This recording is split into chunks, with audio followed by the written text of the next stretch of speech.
Koro gibiro twak e wiye. Ramogi bende kaluwore koda okum mayande ogol mata ewi chik mar omenda ma higani, riwruoge mopogore koda kembe mopogore koro osechako golo wach kaluwore koda meto mar nengo mag mwandu kaachiel koda chenro magichiwo kamoting'o kambi doero mar ong'we yamo mar Safaricom. Waiko weche mathoth Ramogi ka magi moko kuom weche ma omiyo pek.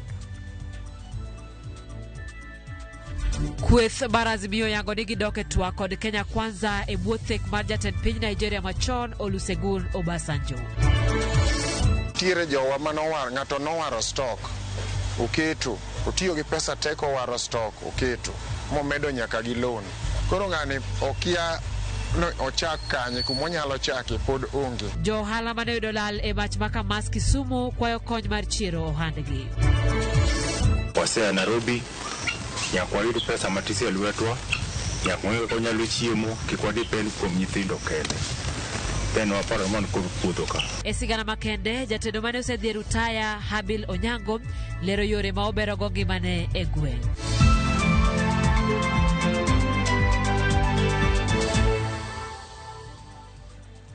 Machiegni Ramogi inyalo tudori kodwa na bawa mar ote machuok ma en 33600. Bende yudowa kanyo e mbui mar Facebook achiel kachiel, yudowa YouTube, wayudore Twitter kachiel kod Instagram.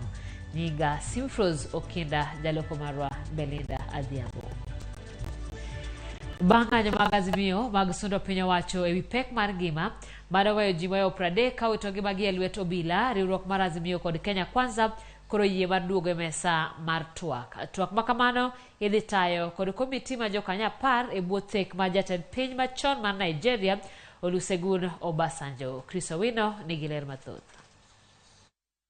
Ndalo machuok kende bang' ogai mar Azimio Raila Odinga yango e twak mare kod jofwamb weche ma ok e pinje maoko, jatend piny Tanzania Samia Suluhu Hassan ne obire pacho kae jumbe 2 mokalo mar tayo twak e kinde kod jatend piny William Ruto. Adiera koro oyangore ni kweth ariyogo dok e mesa mar twak. Kaluwore gi oboke mane ochwal ne jofwamb weche kod jatend kweth manok od bura Opiyo Wandayi e lo riwruok mar Azimio, twak e kind Azimio kod Kenya Kwanza idhi tayo kod komiti mar ji 10 e bwo telo mar jatend piny machon mar Nigeria Olusegun Obasanjo. E obokeno, riwruok mar Azimio onyiso lit margi kaluwore kod tulo, thoe mag jopiny kod kethruok mag mwandu mag jopiny mane okwako pacho kae kinde ng'anyo. Azimio osingo mar miyo luor katiba kaachiel gi tieko ywaruok manie kindgi kod Kenya Kwanza e yor kwe. Kaluwore gi obokeno, riwruok mar Azimio kod Kenya Kwanza dhi gwelo ji 5 moro ka moro mar chugo komiti mar ji 10 madhi tayo twak. Komitino dhi ting'o ji 4 ma ok e od bura, tend kweth ariyogo e od bura kaachiel gi jokanyo mamoko 4 ma ok jo od bura. Riwruok mar Azimio kod Kenya Kwanza osebedo ka isundo mondo bed piny mar timo twak kaka yo mar tieko gwandruok e kindgi bang' ng'anyo mane oweyo ji 37 ka owito ngimagi. Pok ong'ere ni twak dhi chakore karang'o ka Azimio osingo mar biro chiwo ler e kinde mabiro. Chris Owino, Ramogi TV, Nairobi. Jatend piny oramo ni tende ok bichiwo thuolo ne weche mag ng'anyo kod tulo pacho ka nikech siasa. Jaod bura ma Jomvu Badi Twalib manie riwruog Azimio kata kamano singo matiyo kanyakla gi piny owacho koko ni en bende okwede okang' mamalo weche mag tulo. Jotelogo ne loso e kinde nyasi mar sidho ayanga gari mar Toyota Fortuner molosi e kambi mar Ava Miritini. E kindeno jatend piny Ruto kuma wach nyiewo geche mag piny owacho kowuok e pinje maoko. Okoni nyamburko duto mag sirikal nyaka nyiew mana e kembe maloso nyamburko e pacho ka.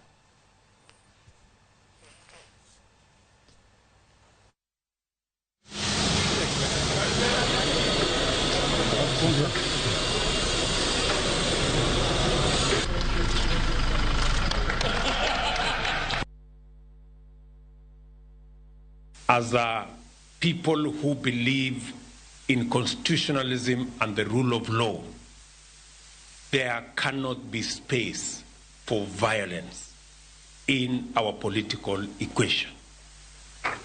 We must, as a people, as a country, that it is not going to be business as usual. It is not going to be part of going forward as a nation. As we buy motor vehicles as government of Kenya, we will insist that they must be either locally manufactured or locally assembled. These motor vehicles, we are going to insist that only those vehicles that are assembled at level 3 will qualify to be supplied by our local assembly manufacturers. We are not going to acquire any vehicle that doesn't have the fingerprints of the young people in Kenya. Kenya hii haiwezi kupelekwa kwa maafa na fujo. Ni lazima tukae pamoja ili tuone tuweza kukaa namna gani tupeleke Kenya yetu mbele. Mwisho kumalizia, nataka kukupatia assurance, Your Excellency, that we will work with you in terms of development of this area. Count on our support always. Tutakuunga mkono kufanya kazi na wewe. Jalup Gavana Masia William Oduol oyango ni odhi tiyo kod piny owacho mar Kenya Kwanza kata doko dine oyiere kod otiko mar duond bura mar ODM e bwo mabul mar Azimio. Oduol oyango chung mare bang' ywaruok kuom thuolo malach kod jatende James Orengo, gino mane omiyo odwa teng' lwete mogo dwe mokalo. I come from a different political formation. I'm an ODM deputy governor that has made the deliberate, and underline the word deliberate, decision to work with the Kenya Kwanza, to work with government. Because we believe for us, ladies and gentlemen, and this involves the gentlemen that are listening to me, for us to transform this region in an accelerated basis, we must work with government. We all agree? So me, I'm not defected to Kenya Kwanza. I am an ODM deputy governor for the next 4 years that has decided to work with government. County Basia weyo fuoge madongo manyalo miyo jotije county no tikodo omenda mag jopiny marach kendo nyayo mibadhi. Mana kaka Edwin Okoth leronwa report mar duol mochung'ne kedo kod mibadhi EACC bende koro yango ni jotije county no kawo gope madongo ma osedwaro yutogi okang' mamiyo ginyalo kwalo mwandu county moko eka gichop dwarogi mag udi mapile. E report mar duol mochung'ne kedo kod mibadhi EACC mano chiwo ayanga ne 10 county ma Siaya chieng' tich ang'wen, EACC wacho ni jotije mag county ma Siaya owenegi fuoge madongo ma ginyalo medo lalogo omenda mag county no. EACC wacho ni fuogego osetamo Siaya duoko $12,800,000 nyaka dwe mar 2 higa ni kowuok kuom MCAs machon mane owuok e tich higni 5 mokalo. Siaya wachore ni chiwo hola mag nyiewo geche ne jotije ka oriwo MCAs, geche ma ok ondike nying county, kendo mano weyo gi thuolo mag chungo chudo mag gopego ka gin kod adier ok nyal mag gi geche. E chenro mag gedo ne moko kuom jotend county kaka speaker, county ne ogolo omenda maromo $164,800,000 kama ne oyienegi mana tiyo kod $35 kende. EACC wacho ni county no weyo jotije tur kod gope ma ing'ado e osechegi e tok chik ma wacho ni jatich ka jatich onego bed ni dong' kod atamalo 30 mar osache ka oseng'ad gimoro amora.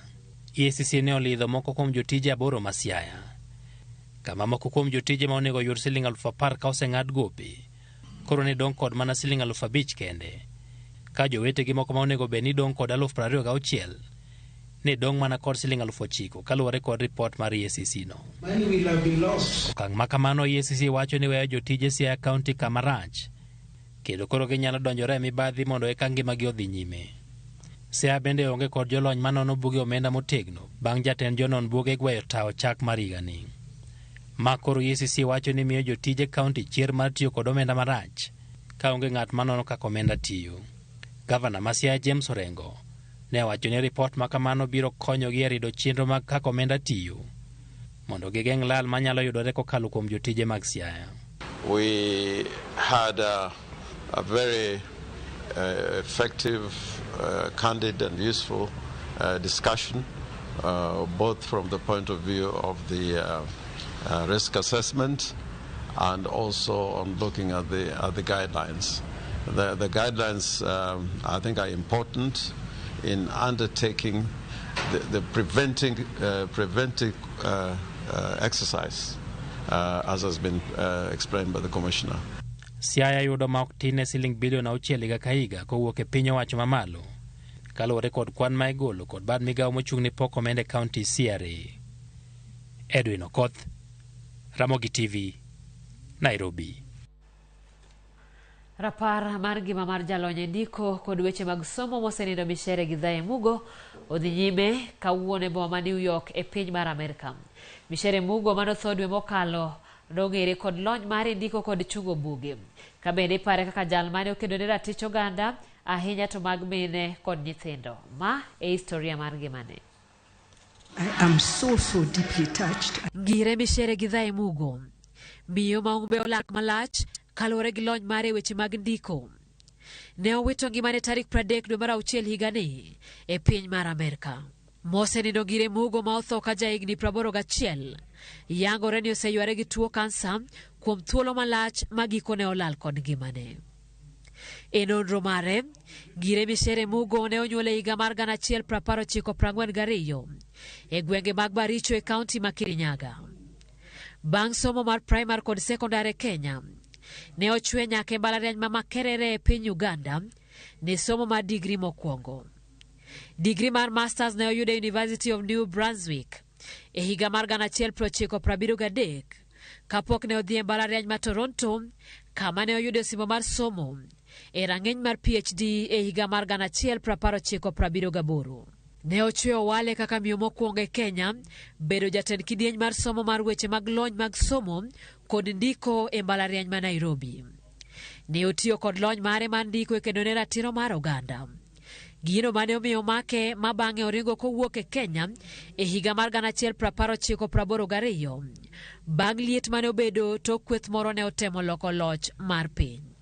Bang' wuok e Kenya, en kanyakla kod nyigi ariyo ne ojot e piny Zimbabwe kama ne odhi e nyime gi ndiko ka opuonjo e mbalariany ma Harare.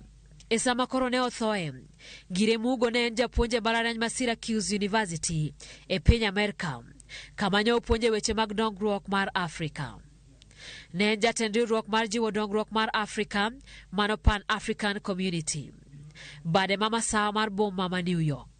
E bwo chenro no gisebedo ka gisiro jela moko ariyo e yor chiwruok. Bende osebedo kaka achiel kuom jogo opore e riwruok makedo ne ratiro mar oganda mano Amnesty International. Ngire Mugo ne en jandiko mang'ula ma osendiko kendo chungo buge 15 duto. Moko kuom buge ma osendiko oriwo mano motisi ni The Trial of Dedan Kimathi mane gindiko kanyakla kod jandiko Ngugi wa Thiong'o e higa mar 1976. Machielo en The Long Illness of Ex-Chief Kitty, My Mother's Poem and Other Songs e kind mamoko. Oseloyo mich mathoth kokale tijene. Neil Mazrui Lifetime Achievement Award 2022 is awarded to Professor Michere Mugo Gidhae in recognition of your extraordinary and outstanding contribution towards the promotion and protection of human rights and your outstanding role in the struggle for freedom of expression, democracy, and advancement of human rights. Mich goriwo mar dhiale kaka miyo mose kedo ne Afrika kendo nyiso kit telo makare. Mich mamoko ma oloyo kokale lony mar ndiko gin kaka the Royal African Society Lifetime Achievement, the Flora Nwapa Award e kind mamoko.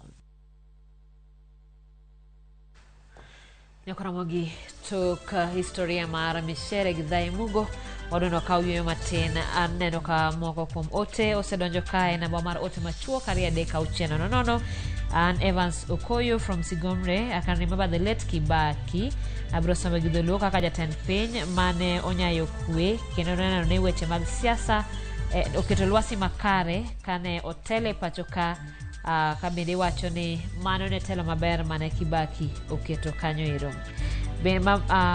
Ramogi tunataka bei ya unga ishuke ukiwacho nyige kanyo ili kore iyuago mana ni nengo mar mok kuon mar mono mi odok piny. Anasepango gigena adhi Tanzania. An Emilio Kula ka wuok namba kodero. Okang'eyo gimomiyo idar Emily. An Lamek Jakabuya, piny nyalo bedo maber ka Raila oyie ni noloye kata kamano.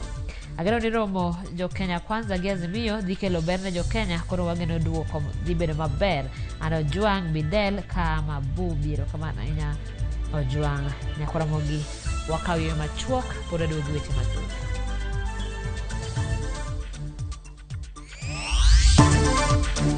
Hii mambo ya teknolojia ni mzuri kwa sababu tumesomesha watoto na kila kitu inatoka internet. Mine mahikgi oniang' Baringo yudo tiegruok makonyogi ohala kod tudruok e yo manyasani. Username Investments presents the domain Kisumu along Kisumu Mamboleo Miwani Tamak Road starting from 399,000. SMS the word dollar to 20321 or call 0725 000 222.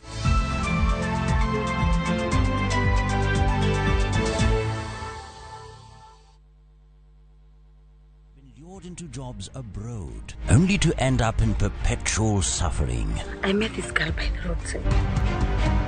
I wish you saw how this girl is desperate. Nimepata mteja mpya for my bureau. Meet Eunice, a naive village girl who is given an opportunity to go and work abroad by Madam K. Nenda Middle East. Ati? When did you even do the application? But is this really a golden opportunity, or will she be one among too many to be lured into the human trafficking syndicate by Madam K and Joe? The parents are caught in the middle. Will they listen to John's side of the story even as he is caught trying to save his girlfriend? We have to leave this place. Enjoy this unfolding story of Madam K only on viewsasa.com.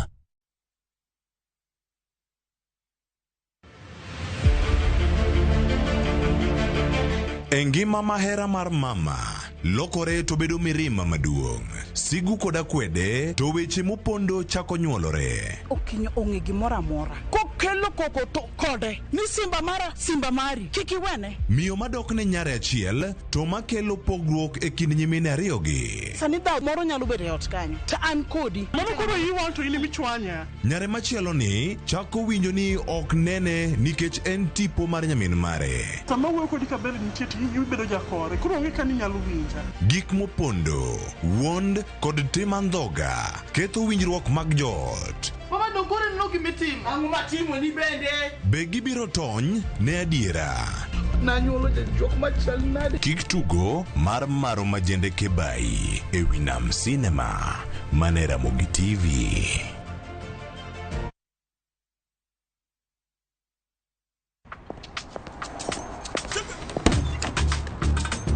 Oh, nice dashboard. Thank you. Gari yako ni mzee na venye dashboard yako inakaa mpya, mbichi. Is it new? Acha hizo tropi, unanichocha. Ipata pana si mpya. Neat. Manze, and that smell. So fresh. What's your secret, man? Nimekuwa nikitumia Tropical 2-in-1 car dashboard polish since I bought the car. Just spray, wipe, and your dashboard looks as good as new always and smells fresh. Haijawai parara.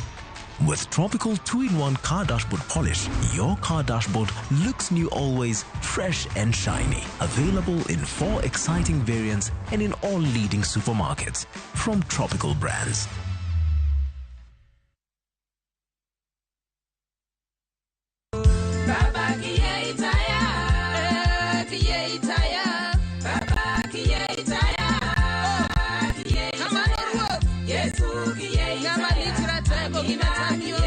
Nyinga en Christine Otingi, ane mawero wero mar baba kiye itaya. Mondo ibed gi skiza tune marani, dimana star, aboro, auchiel, nono, star, ang'wen, achiel, ochiko, hash. Ramogi TV, en e od jower duto te.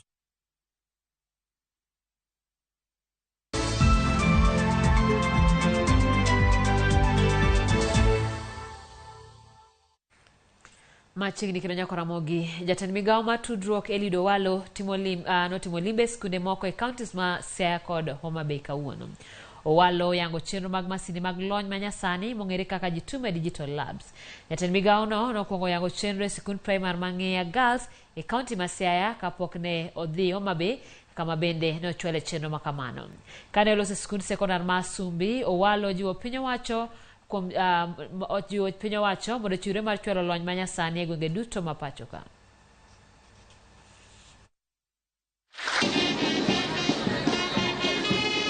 The digital laboratory is one of the programs that we have within the Kenya Kwanza administration as part of our digital superhighway. In what we call the digital superhighway, there are three main things we want to do. One, we want to ensure that we have got fiber connectivity in each and every part of this country. So, Madam Principal, if you don't have connectivity here, as we roll out the digital superhighway, we are going to connect fiber here so that these girls can have access to reliable and stable internet. The other thing we are doing is setting up free Wi-Fi hotspots.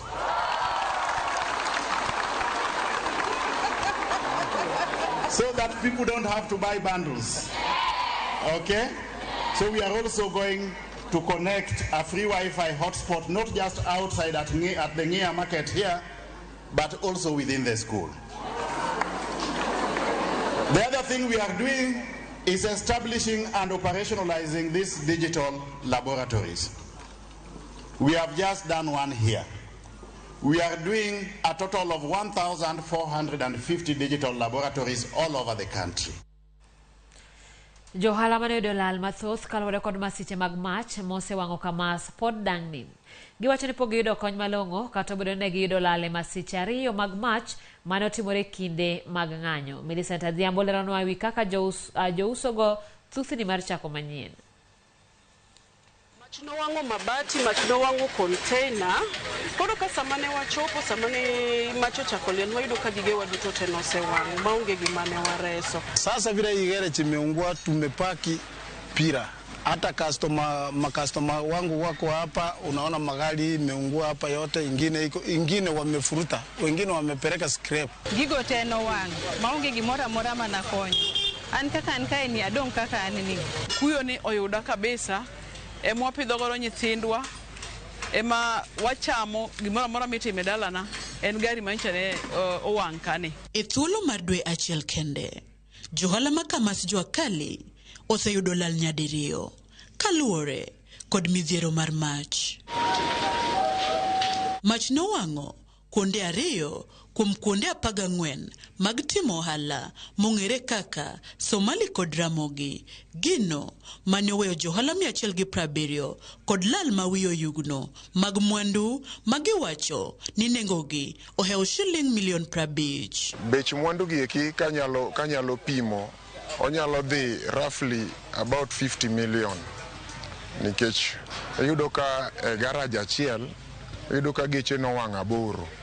Garage machielo geche owang'e 2, duka machielo machine mar rangi maruwo rangi cha. Machine no en worth 1 million nowang' gi stock mar rangi gi. Nitiere jowa mana wang' bende gi spare. Nitiere members wa moko mowito ma uso nyaka tires mag mtokni ma ka wago kwandgi te to giromo 1.5 million. Giyango ni kalure kod pek mar ngima masani othung'o oganda jo Kenya, masira mar majno noduoko gi lum. Iyudo ka nitiere jowa manowar, ng'ato nowaro stock oketo, otiyo gi pesa teko waro stock oketo, momedo nyaka gi loan. Koro ng'ani okia no ochak kanye kumonyalo chake pod onge. Pod gin stand still, gikia kata ne gichak nang'o nikech stock be gin go emowang' kate. Out of one ni ji 30 ema osetieko utegi, to ji 140 pok onyalo. Ibiro neno mana kaka kawo mabati moti to gibawo go kuonde mag tiye to tado roofing onge. Gigwa manokethore kaka gik motiyo go tools be pod ok wanyalo. Mopogore kod mabede 200 mane jotelo moko ochiwo, johala ma Kamas Jwakali ywak ni pok giyudo konyruok machielo ka gilero pek manyien. Ko wayudo konyo e county government. An kaka jakom maduong' wasendiko barua ne disaster management office mondo miyo bio okonywa ka wasemiyogi nyaka quotation gi kaka ne wahinyore kiwango mar hinyruok mane wayudo. Pok wayudo duoko. Akwayo ni well wishers manyalo konyowa kaka jojwa kali gi sirikal marwa mamalo, national government to gi county government mondo yie gibiye mondo gikonywa kony mondo mi jowagi oyud kaka nyalo chung'. Bende gidwaro ni tend Azimio okawgi kaka achiel kuom joma ne ohinyore e kinde ng'anyo. Right Honorable Raila Amolo Odinga, wakwayo ni kaka thoe mamoko osetimore, waneno ka idhi ilimo mana joma ohinyore e osiptande. Wambe marwa ni ne entire Azimio team, wambe wan jo Azimio wadwaro ni mondo wambe ketwa kaka joma obedo affected kendo joma ohinyore mondo wambe gibi gilimwa mondo kony manitie mikonyogo joma mokogo wambe kaka jojwa kale wayude. E kinde ni johala moko manyo kaka ginyalo juso kata mabede mane owang' mondo gichak gichung' kendo kuondegi mag uso. Moko tomore pap ka gichur gi ting' e kinde mapek mar ngima bende medo ridore. Millicent Adhiambo, Ramogi TV, Jua Kali, Kisumu County. Ramogi wadhi nyime kama ohala mar geche opong' kod joma chuo. Ka joma mine thoro kichore gi chien kaluwore kod kit ohala no. En ohala madwaro tudruok gi ji mang'eny kochakore kembe maloso kata mauso geche kowuok nyaka pinje maoko. Kata kamano Winnie Anam en miyo ma orwako ohala no kaka yor yuto. Ne ogoyo mbaka kod jalendo marwa Jael Lieta e kar ohande e boma Nairobi.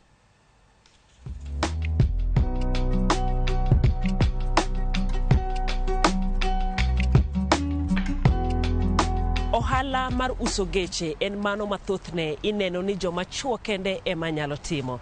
Kata kamano kawuono e chenro ni mar mine wacho wato kod achiel kuom mine ma odonjo ohala ni kendo otiye e yo noero motegno. Watwag kode machiegni.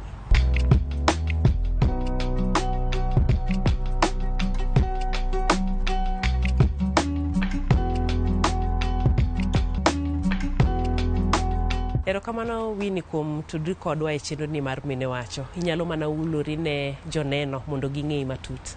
Anan Winnie Achieng' Anam, an nyaimbo aya imbo usigu to atedo Kisumu Kapuonja.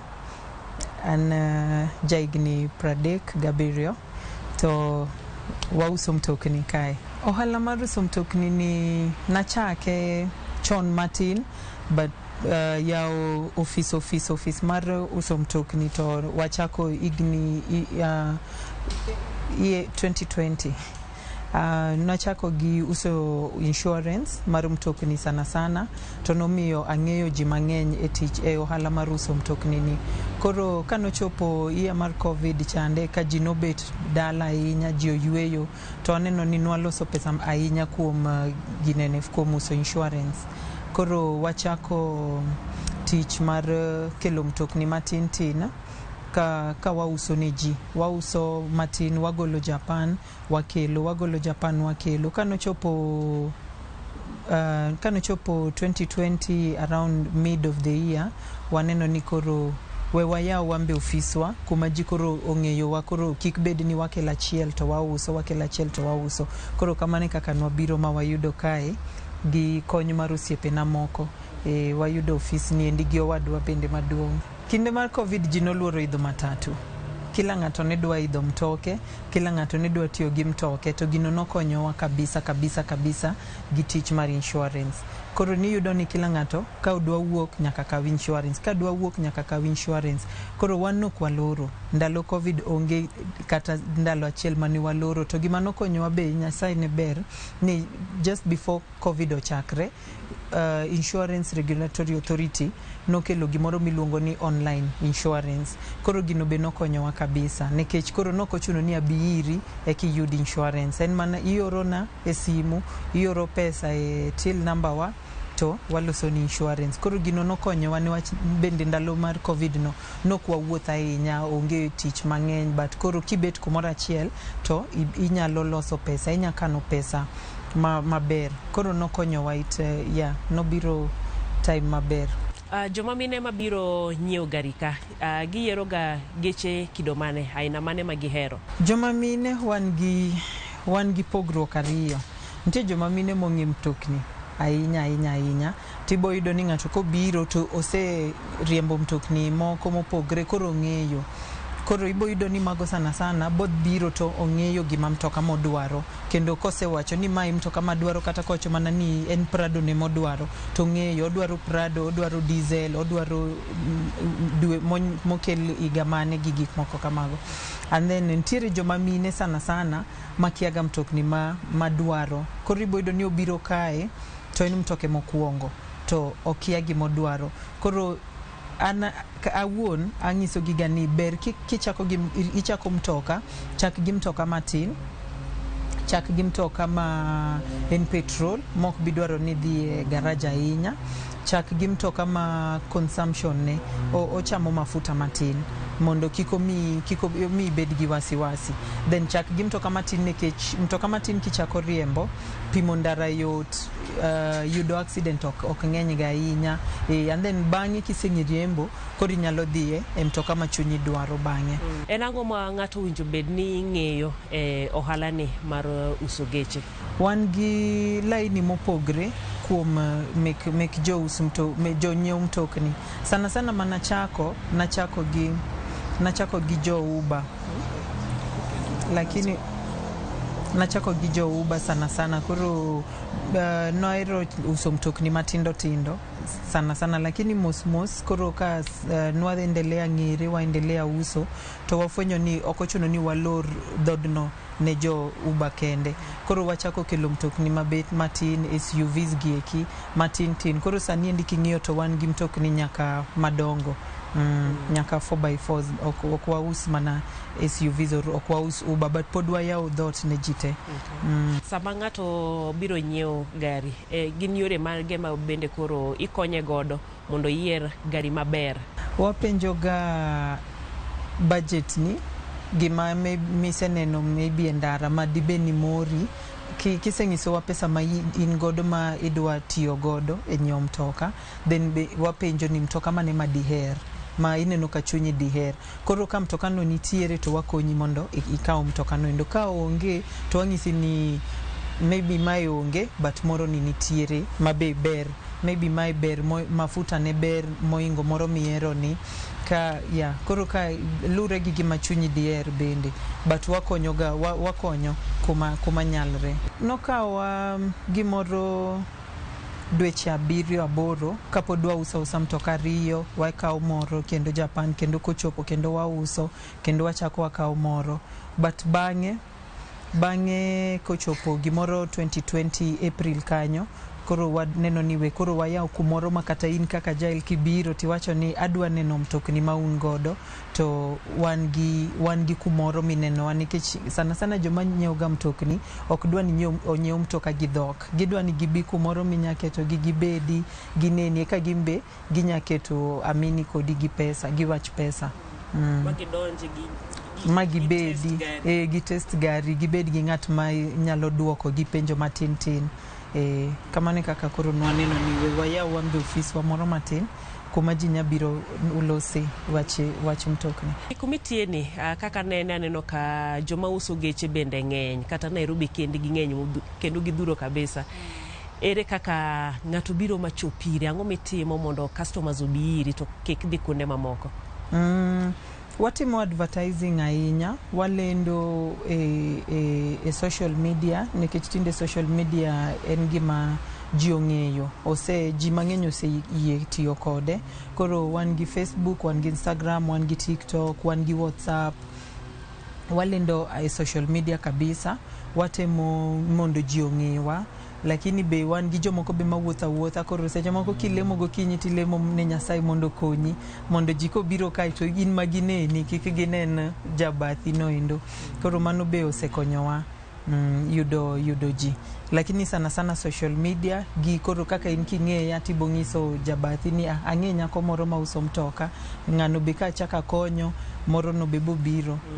Referrals Geche mutiyo godo kata geche ma ikelo Kenya ka kata mokelo Kenya kae wuok e pinje mage? Wagolo mtokni wa Japan, wan gi Japan mwakao direct from Japan, and then wan gi moko be mawakao locally. Samoro ka ininyo mtoka ka ninyo mtoka to ineno ni koro mtoka no isetiyo go moromo ti idwa duoke mondo ikaw maybe mtoka manyien or maduong trade-in ya watimo gimilongo ni trade-in. Koro wan gi mtokni be moseti godo mantiere kai makoro waluongo gini locally used cars. Wan gi mago, wan gi mwagolo Japan, kasto wan gi bende ji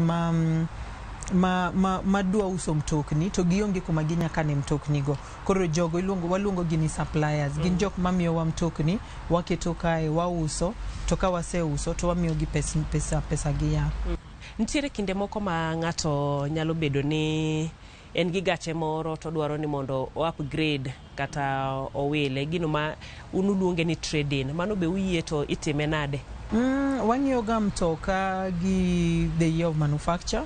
Wang'iyo ni mtoka no osetiyo aming'a marom nade, kasto wang'iyo ni en mtoka ma pod ng'ato nyalo nyiewo, nikech ok adwa kawo mtoka to abet godo kae to mano pesa emomako.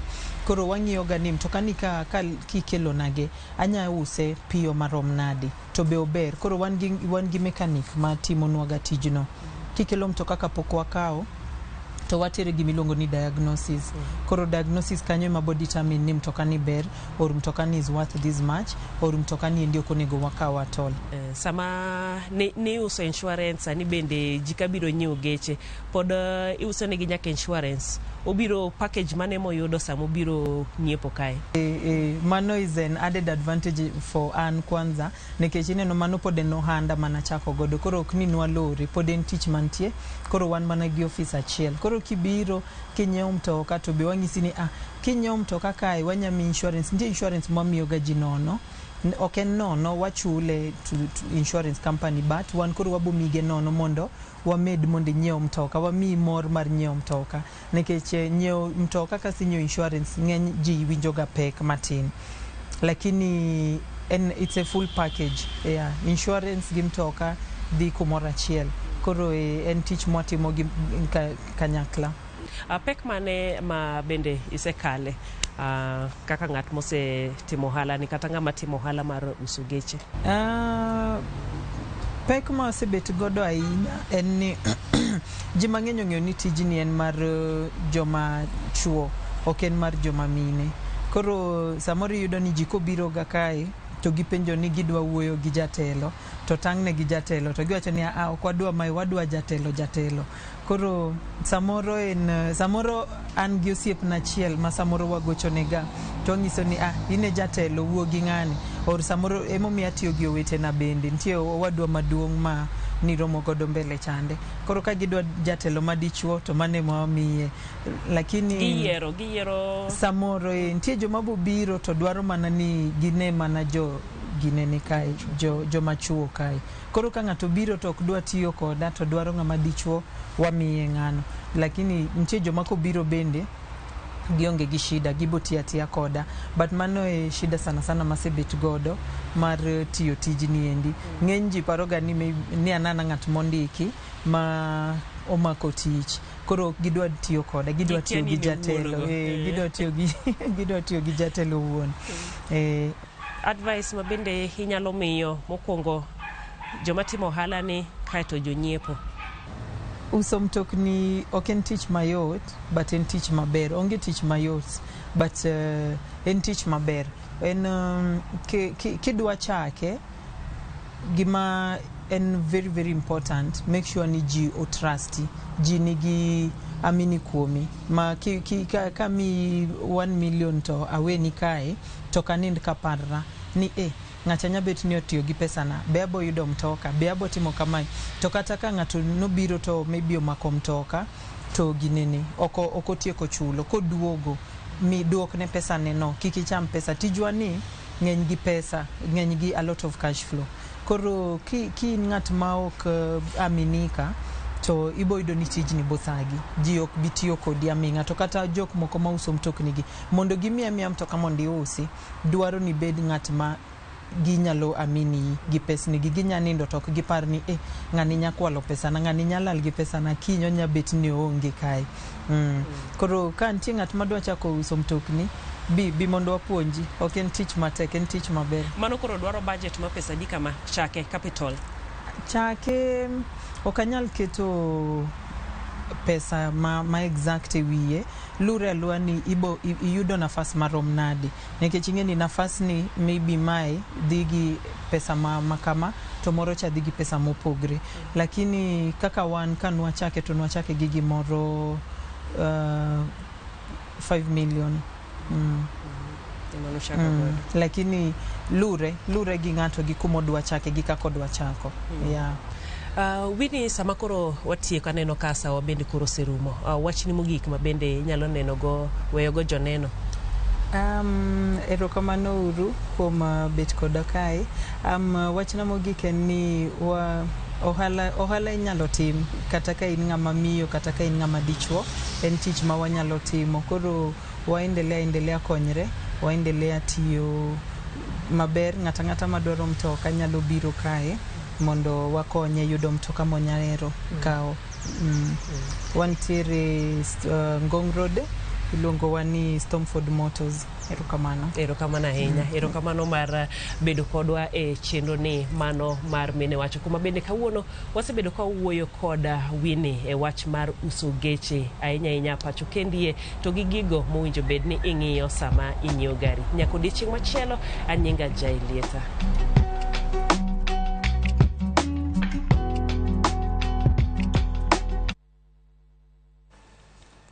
Erokamano Jailieta kuom lipot makende mabende nyiso nyalo ma mine nigo ahinya to e ohala makinde machon ne iparo ni ne mag chuo kende. Kawadhi nyime ni e kinde ma sirikal chwalo lony manyasani e sikunde, mine moko ma Baringo bende ok dwar dong' chien. Kinde ka kinde gisegombo kata gisombore Center mar Ajira Digital kama itiego gi e chenro mag ohala mitimo e yor mbui. Kaka ripota marwa Steve Biko leronwa, dayo moro ma hike hao 80 bende orwako tiegruok makamano.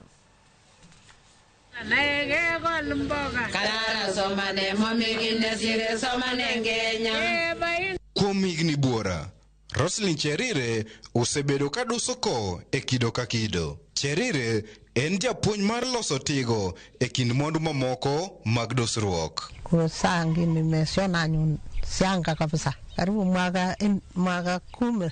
E kinde ni, bang' tieko tijene pacho, Roslyn bore kod twech ma oloso owuon, kendo omako yo mochomo Center mar somo lony manyasani ma Baringo. Ka ochopo ka tiegruok mar lony manyasani, okawo thuolo mar puonjore. Kata obedo ni moko kuom jopuonjrene nyalo bedo nyikwaye, Roslyn Cherire ochiwore ne somo ka otemo ni lony kik yombe. Nakuja kusaa watoto sikuenda shule. Baba yangu imekataa kabisa, imekataa shule. Mtoto ya masichana siende shule. Cherire en achiel kuom mine mayudo tiegruok ewi lony manyasani ka gigeno bero ohandgi mag gige dusruok. Our vision as a department is to create an automated work environment. And there's no way we would have an automated work environment without our citizens getting trained on ICT.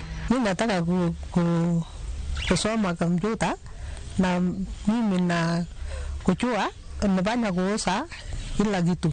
Watu wenye wanashona ushanga wamekuwa wingi na kukua kusoma. Kukua ameingia ya kompyuta ili aweze kuendeleza kazi yake vizuri na hawezi kuuza ushanga online. Chuki maisha ya sai imekuwa ngumu. Mine mamoko bende orwako tiegruogno makonyogi e yore mag ohala kod tudruok. Hata simu zimeingia, lakini watoto wanatutanganya koko, leta hiyo simu tukuangalia kama iko kitu ndani. Na kumbe anaangalia lakini anachukua hiyo pesa na kurudishia simu. Sasa nasema na asante. Nataka tusome tujue kama tunaweza fika mahali.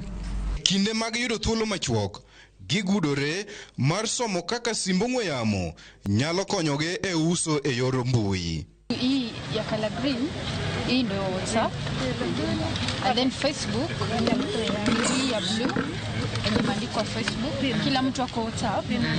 Mesa olokore kendo wakeini matindo emakoro puonjo mine madongo. Hii mambo ya teknolojia ni mzuri.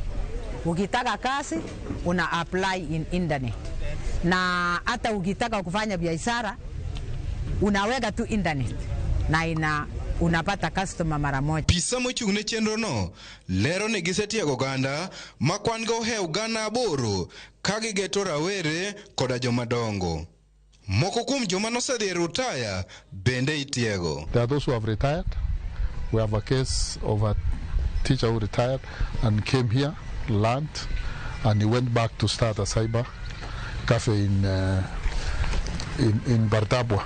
We look forward to achieving our vision of having our county being in an automated work environment for all.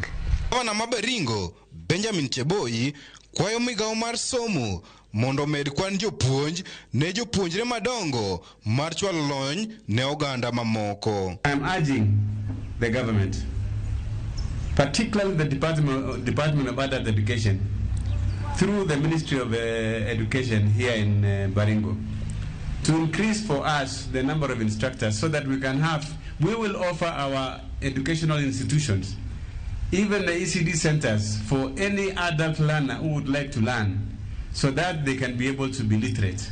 And when literacy is improved, then people can be more productive. Puonj makamano konyo jomadongo kata kinde ma gimanyo kony mag sirikal ma imedo dar ichwalo yor mbui.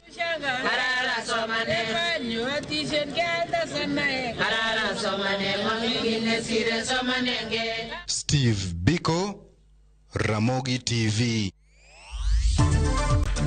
Kata kise alwendo nam in gireche yie rech kethore ka gidhi chopo kode oko ka mondo mi ong'iewe eyo mayom tek. Buya mara nyuogi wiyo chenro mag lupo e dho wath Maluanda Konyango, Migori. Username Investments presents the domain Kisumu along Kisumu Mambo Leo Miwani Tamak Road, starting from 399,000. SMS the word dollar to 20321 or call 0725 000 222.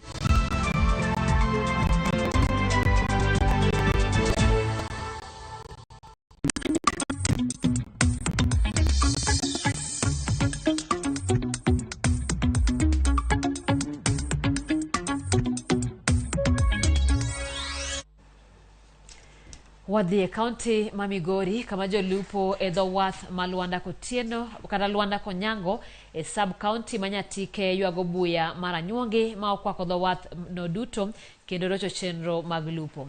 Jodak makono bende onyiso luoro ni wach buya no rocho chenro mag reso oganda e masiche mag nam. Jojuma Miowaler. Dho wath Maluanda Konyango e sub kondo manyatike en achiel kuom dhoudhe 27 e kaunti ma Migori. Odiochieng' ka odiochieng' jolupo makwan gi romo 400 yudo nweng'o margi e dho wadhni Maluanda Konyango. Kata kamano, buya mara nyuongi ma ong'ere kaka water hyacinth wiyo lupo kendo rocho yuto jolupo. Achako lupo ka yude mana ka en ka almost 5 years ma se lupo go ka aseneno mana ko pongo dho wadhe ni. Buya no moselandre kuom kinde omiyo jolupo riyore mane rode madiny eka gidonji e pi nam lolwe mondo gichiki gogo. Ogeng'o ni seche moko tonde ni kethore nam. Koro time miyudgi minyalo dhi lwendo piyo piyo odileyi. Wan gi tich matek nikech ok wanya yudo kama wagowe ka bicho yugno machalo kama endi. Pek mar ywayo rimba omedore nikech jolupo ka okin mathoth ka gitemo yaro buya kapok gidonjo e pi. Koro seche moko to wachodhe kaka ineno wachodho magegi waketo kando, lakini en tich matek, it is beyond our energy. Kutoka hapa paka huko mbele penye mnaona hapo ni msituni. Na kutoka hapa na boat paka huko uwezi fikia. Gilero ni kuonde mako rech tin gino bende oseduono nweng'o margi. Masani ok wanyal yudo rech ei bijwane. Rech olal kech utimo umo kama rech dakie. Koro ok wanyal yudo rech kendo sani wan gi tabu mar rech no Wach mar water hyacinth jodala otek kendo theke nam ka tek na mamila ka kamara midhi hyacinth en tabu. Governor wuoye ni wadhi makore kendo wadhi konyore gi jo beach management unit kuonde ma hyacinth nitie kayongo ni mondo wane kaka dwa konye. Kata tok mako rech, jolupo gineno matek e golo rech e nam kaluwore gi kaka buya noga upi e nam Lolwe. Kata kise alwendo nam in gi rech e yie, rech kethore ka gidhi chopo kode oko ka mondo mi ong'iewe e yo mayom tek. Rech kethori ni kapod in gi chien kocha kapok ichopo kata e dho wadh. Koro wan gi problem wach mar Ford ni. Wach kwa sirikal ni koyie to oyuernwago maber mondo golnwa yugi no oko. Iyudo ka samoro waya nam godhiambo, yamo chandowa ka koro yamo oseloko gi buya kaka wachopo e dho nam ka bedo matek. Le makoch bende thoro pondo e bwo buya mar anyuongi kama oting'o rao, nyang' kod thuonde ma bende keto ngima jolupogi kama rach e kinde ma gitiyo. Mae osekelo luoro mathoth ne jolupo e dho wadho mar Lwanda Konyango. Rao nitie kata thuondi madongo dongo kata nyang' inyalo yude Ford makagi. Alafu tunapata shida tena nyingine hapa ya mnyama aina ya hippopotamus, yani kiboko, inatusumbua hapa sana tunapotoka mida wa usiku kwenda kuvua samaki. Kata chendogo mag reso ji e masiche mag nam jarochore nikech buya no. Kata yie moro pukore ok inyal neno gi chien nikech buya moime ni gi yugigi. Koro wan gi tabu. Jolupo mag Lwanda Konyango medo ywak ne piny owacho mondo many yore mag golo buya ma othung'o lupo kochenro mamoko mag nam. George Juma, Ramogi TV, Migori. Kambi mar chiwo kumba mano Direct Line Assurance ne obago nyasi boma Nairobi tieno ma piny orugodo kawuono mar nyiso mor mar yudo mich mar Think Business Awards ma higani. Direct Line Assurance ne oyudo mich 8 moluwore e nyasi no, kendo jotend kambi no ne okawo thuolo makende mar chiwo puoch ne jonyiewo ma osebet ka sirogi. Jaratije mar Direct Line Assurance Evans Nyaga ne owacho ni kambi no pod biro medo tiyo kod yore manyasani e timo ohala mondo gijiw nyiewo mag okumba e ndalo mabiro.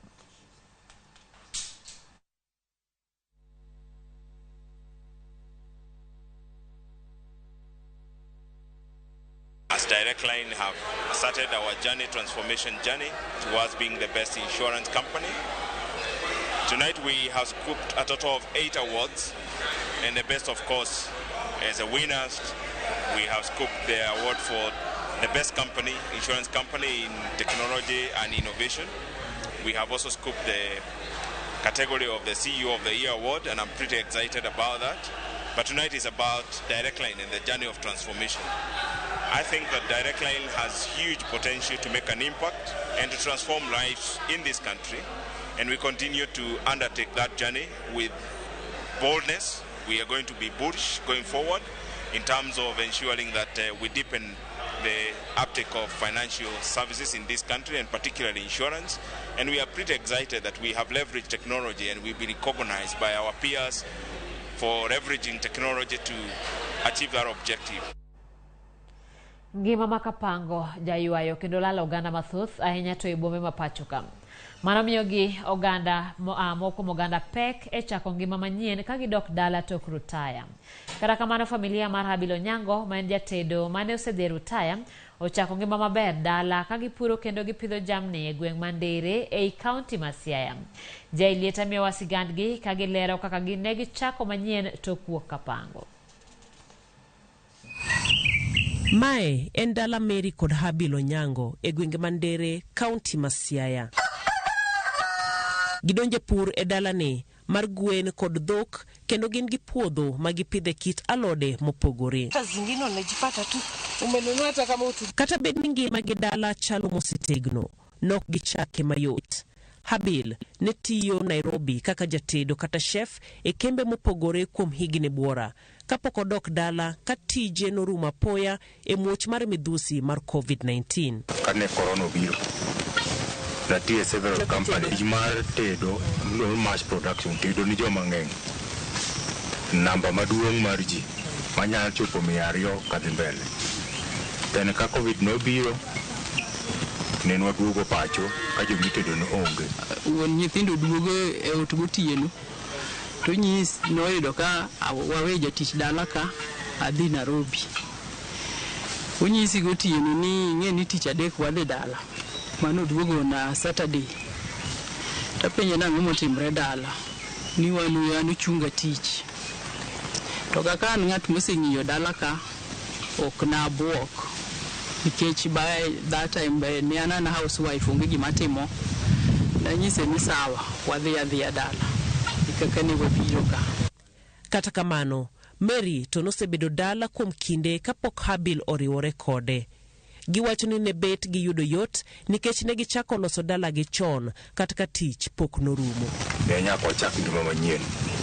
Wasea Nairobi, nyako wayud pesa matisi e lwetwa, nyako ng'e kaka onyalo chiemo, kik wadepend kuom nyithindo kende. Then waparo man kod puodho ka, almost 1.5 acres. Kwa invent e donjo e pur. Mokwongo nojago kod pur mar alot. Makata jirande man ka ne dhi nyiewo alot kuom jok manoa Nairobi machiegni. Kapimo pesa manatiyo go dwe achiel kaya kuwa Nairobi, en nyiewo alot mar 100 pile. Kidhi nyiewo alot ma 100 ma kienyeji no, to wan mana ji ariyo kama, kwa chame lunch dong matin kabisa. Kore mwani wabet mwaparo ni to mawan gi puodho ni, dong wanyalo pidho alot. Kwa chako kune wachako ni mar ohala, ena marwa mwachamo mondo wasave kikwa wagol pesa ni wateri alot. Pith bende ne gidonje mar gwen, bata, kanyakla kod awendo masani osenyuolore kendo gin ema giuso chiemo ne jogweng'. Owadgi maluwe ka wadhi limo gi loka cha to miya gwen achiel na biya negi no wadgi ocham. To kinego? Ok na nego nikech gweno no na amanyo. Asetemo penjo ji kata mana madanyiew tikona ni onge gwen nyocha tho. To gwen achiel no notimo wanda. Nikech gwen achiel no kano onyuolo tong' 13 to ne kwachamo kata tong' achiel wamiete. To dhi ofuwo tong' 3 moko toyo to toyo tong' 10. Ng'eng'ne generation manka. Habil mane tiyo tij tedo ne okobedo koda yot e donjo e pur kaluwore koda pogruok tije ariyogo. Kata kamano notemo kar nyalo mare. Janyuola no pidha kod puro kod dhiang' mako kwe dhiang' kiluwo kama. Then ka kinda dhia bedo ng'ama duong' to dhia bedo chef. Chef tich malung'ruok bedo ng'ama tin zaidi. Kendo kod mang'eny nyono kudwa mondo ilung'i kech idhi turo the backbone. Koro idwa ni gik moko ni wi mesa. Itimo gimoko kan malo. Koro ka kweda kitim kamano. Kweda koro ilung'ri, iom lo, iteng' ombugu, ibe koro moko. Koro ng'eny kamano. Koro nobedo matek matin. Lakini kaka kuna chuno ko ngima nyaka dhi mbele. Magi duto ne ok nyalre dichiel ka giwacho ni gichako loso dala gi chon kane tich ochakore. Ne bed ni walung'e wiwa Nairobi to tich nyocha orumo mna nyocha 2022. Indeno gik motimre ka gi ok otimre by 2022 gi sani. Ne ng'at ma wiye paro gimonego tim gi sama onego time gi pesa ma en gono. Koro mano miwa tich mayot nikech ne oyudo ka wasenyiewo lo, wasegero ot, wan gi ot. Nyithinda ni kapo nono nyathiwa onyono form 1. To wasetieko everything miluongo ni wach ma nyiewo lo, wach mar loso dala, wach mar rwako ng'on wasetieko. Nikech the moment ma nyathi onyono high school, nitie pesa momigolo, en golo mok dog chien.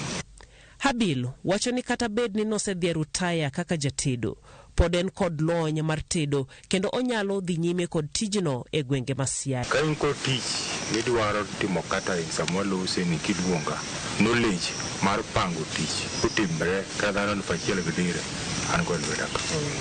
Habil kod Mary jiwo joma ni kapango mondo okaw kang' momondo mar loso gik gi dala kendo were kod wich kuot. Gimotamo wang'eny wan joma osebedo bedo joma dongo sana joma chuo joma mon gin joma yot ginyalo suko jowetegi luoro mar biro dala ka blok gima ande timo kani biro kaka tota ka kola ni rachar ka kola ni cha kolil ka to wich kuot moro luoro chago machuo. Koro ng'ato Nairobi onge pesa moyudo onge tich motiyo lakini opondo ni mondo dhi kade chiege dwe to thagre zaidi. Wager mietwa, wager gwengewa, wagol wich kuot. Gima duomo kikeno gol wich kuot. Kibiro ka mak kwer. Ngima kolokre, lokri gi ngima no kako lokre no.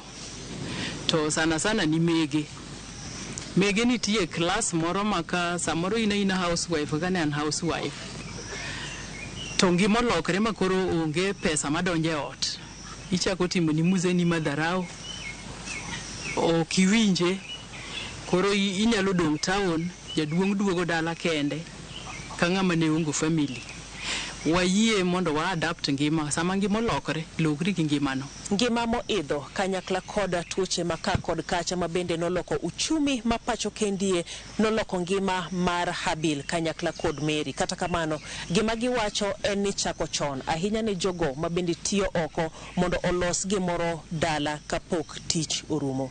Ne Ramogi TV, nyinga Jai Lieta.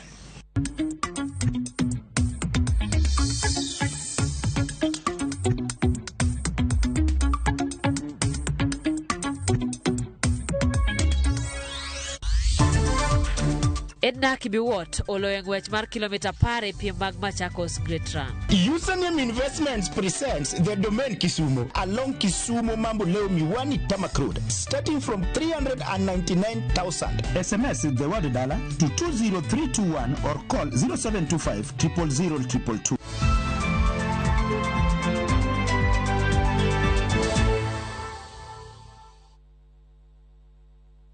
Shabiki.com is all about jackpots, live games, casino, virtual games, weekly promotions, bet builder, bet share, and 24/7 customer service. It's all about football, basketball, tennis, cricket, motorsport, and so much more. It's all about the big wins, the big moments, and the big bonuses. Shabiki.com is all about you, the fun. Kuwa Shabiki. Play now. Strictly not for persons under the age of 18. Betting can be addictive. Shabiki.com is authorized and regulated by the BCLB. License number 416. Apostle Julius Subi invites you to the Heavens Fire Prayer Summit. Supernatural power. The summit will be held at the Nyayo National Stadium from the 1st to 6th of August 2023. Guest ministers: Prophetess Cindy Jacobs from USA, Pastor Robert Kayanja, Uganda, Apostle John Kimani William, Kenya, Archbishop Harrison K. Nganga, Prophetess Francina Norman. Remember, the dates are from 1st to 6th of August 2023 at the Nyayo National Stadium. This is an annual convergence of God's army. For more information, call 0757 223233.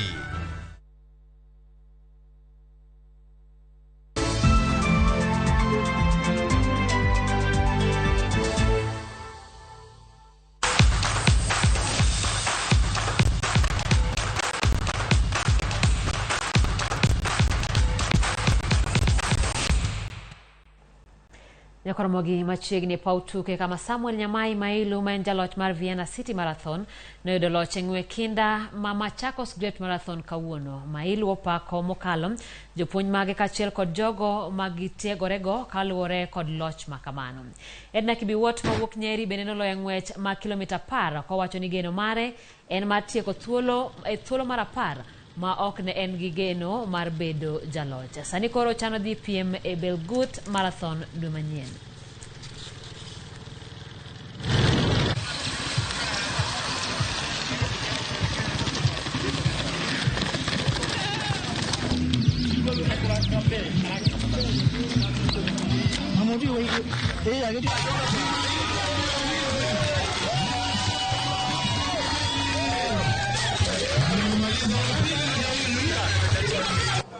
Ushindi wangu kwanza ni kumshukuru Mwenyezi Mungu na pia my coach kwa ile training tumefanya through his program, na pia kujikakamua tu kimazoezi. Kwa leo, mbia leo, I was not expecting that. For me, I was sure yes, I'll be top 10, but sikuwa sure if nitachukua number 1. So from now, I'm preparing kwa kwenda Belgut yenye itafanyika mwezi wa 8, though sijajua the exact date.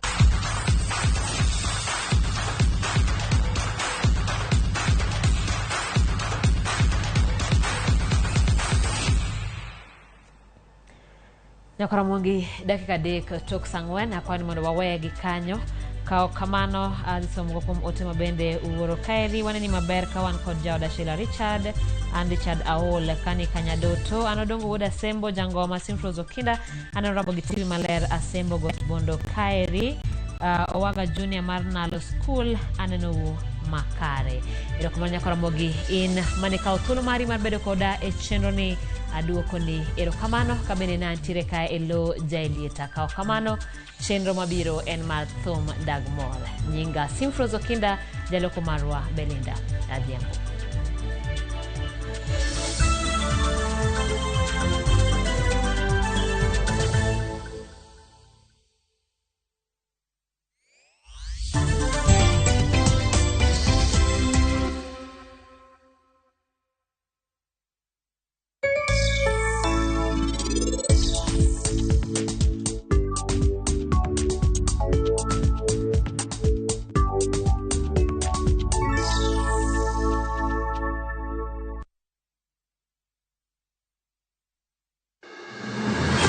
Sama Oimore.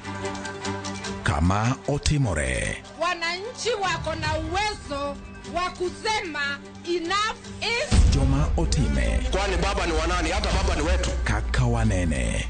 Fred Ogweno. Kao kuchuni to kilose. Kine kolose. Totieno bade. Roslyn Obala. Jite nyalo dhi e school to ji adimo agi kalatas no maber monyalo present kamoro. Jay Bonyo. Gima notimore Siaya en gima ok onego timore e piny manigi dhano molony, manigi dhano modhi sikul to nigi jotelo moyier. Kod Victor Otieno Makajuma. Ma en chenro bende biro achiel kachiel kod Ramogi FM kar chunje duo kod Ramogi TV. Kaka Wanene. Wuok tich ka wuok tich chakre saa 2 okinyi kik bai.